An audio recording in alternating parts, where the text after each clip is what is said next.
आज जो ये पंचायत की गई, इस पंचायत का मुख्य उद्देश्य क्या है? आज हमारी जरूरत क्या है? किसानों को सबसे ज्यादा क्या जरूरत महसूस हो रही है? जो किसान संगठनों को बार बार सरकारों के खिलाफ धरना और प्रदर्शन करने को मजबूर होना पड़ रहा है। सबसे बड़ी बात मैं बताना चाहता हूँ कि जिस तरीके से हम एक एमएलए को चुनते हैं, एक एमपी को चुनते हैं और जनप्रतिनिधियों को चुनकर अपनी समस्याओं की जिम्मेदारी उनको सौंपते हैं, हम सरकार बनाते हैं, सरकार में मुख्यमंत्री और प्रधानमंत्री को बनाते हैं जो हमारी समस्याओं के लिए लड़ते हैं, जो हमारी समस्याओं के समाधान के लिए काम करते हैं।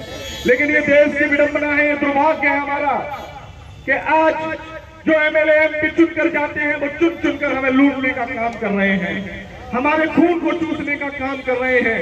महंगाई दिन पर दिन बढ़ती जा रही है और किसानों की फसल का दाम दिन पर दिन गिरता जा रहा है।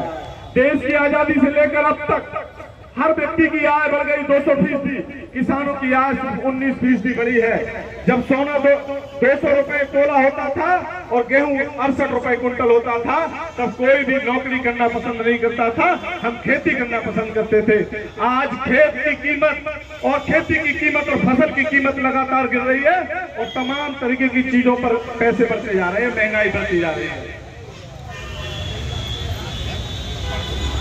चाहे वो कीटनाशक दवाएं हो, खाद हो, तमाम जो भी सुविधाएं किसानों के लिए मुहैया कराई जाती हैं, उन सब पर महंगाई बढ़ती जा रही है और किसान की फसल का कोई रेट उनको वाजिब दामों पर नहीं मिल रहा। बैंक से हम लोन लेते हैं, बैंक से कर्ज लेते हैं फसल के लिए, फसल के कर्ज में हमारी भूमि को बंधक बना दिया जाता है और हम अपनी भूमि को बंधक बनाने के बाद उसको बेनामी अगर करेंगे तो पहले हमें जमीन को बेचना पड़ेगा और जमीन जब बिकेगी जब पहले बैंक का हम पैसा अदा कर देंगे।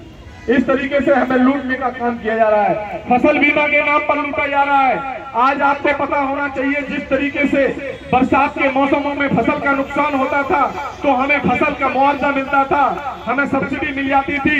लेकिन कई वर्षों से हम देख रहे हैं कि अब किसानों को उनकी फसल का मुआवजा नहीं मिलता, उनकी नुकसान की भरपाई की कीमत नहीं मिलती, क्योंकि हमारी फसलों का बैंकों द्वारा हमारे बिना बताए एक बीमा कर दिया जाता है जिसके नाम पर अरबों करोड़ों की लूट सरकार और बीमा कंपनी करती है। इस तरह की तमाम कुचक्र चलाए जा रहे हैं, किसानों को तोड़ने का काम किया जा रहा है, किसानों को मजबूर किया जा रहा है और किसान संगठन लगातार इस आवाज को सरकार तक पहुंचाने का काम कर रहे हैं। लेकिन चुनी हुई सरकारें हमें जातवाद में बांटकर, हमें धर्मवाद में बांटकर हमारे संघर्ष को कमजोर कर रही हैं, हमारे शोषण को मजबूती से करने का काम कर रही है। इसलिए भारतीय किसान यूनियन श्रमिक जनशक्ति के साथ मेरा संगठन भारतीय किसान यूनियन स्वराज भी किसानों की आवाज को मजबूती से उठाने के लिए कमलेश भाई के साथ खड़ा है। जैसे व्यस्तम समय में आप लोगों ने अपना कीमती समय निकाल कर यहाँ दिया है, मैं आपसे ये वादा करता हूँ कि भारतीय किसान यूनियन स्वराज भी आपके साथ कंधे से कंधा मिलाकर आपकी लड़ाई में हर तरीके का संघर्ष करने को तैयार रहेगी।